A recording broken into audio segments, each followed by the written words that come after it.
You count them every day, but they might be lying to you. The number on your food label is, at best, an educated guess. A handful of almonds.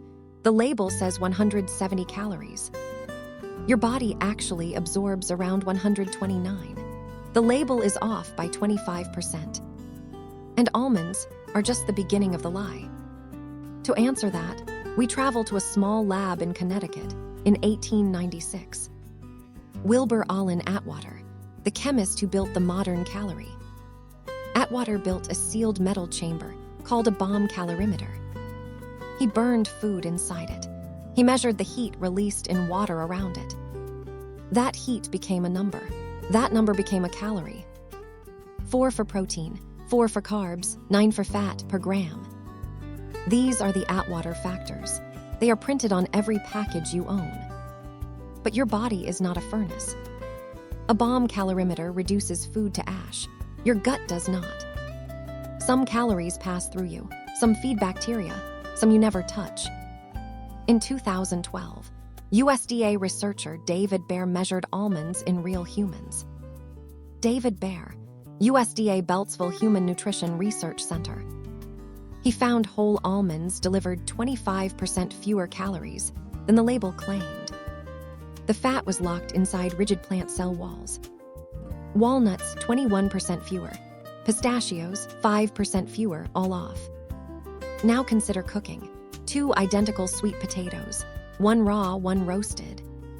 Cooking ruptures cells. It gelatinizes starch. It unfolds protein.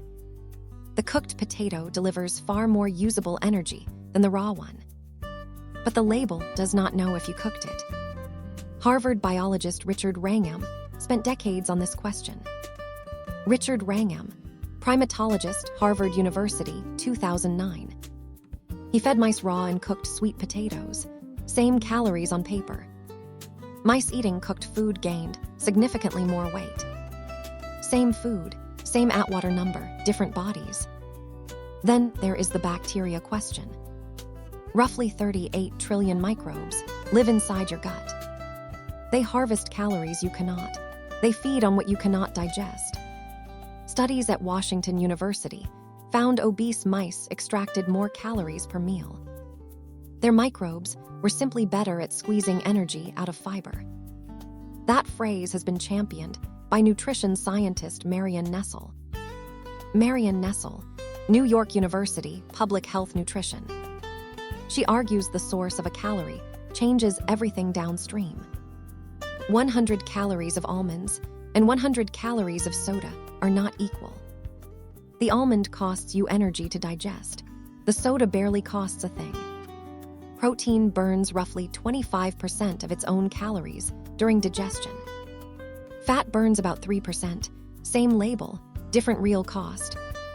Then came the Kevin Hall experiments. Kevin Hall, National Institutes of Health, 2019. Hall locked volunteers in a metabolic ward for 28 days. He fed them ultra-processed and unprocessed meals, matched for calories. On the processed diet, people ate 500 more calories per day. Same calories on the menu, different calories in the body. So here is the uncomfortable truth. The calorie on the label is not what your body absorbs. It is a 19th century estimate applied to a 21st century body. So what do you do with this? You stop treating the calorie as a precise number. You start treating it as a rough signal, a direction, not a destination. Whole foods, fiber, protein, these cost your body more to use. Processed foods deliver energy with almost no resistance. The body is not a calculator, it is an ecosystem. The next time you read a nutrition label, read it gently. The number is real, but it is also a ghost from 1896. Your body is having a different conversation entirely.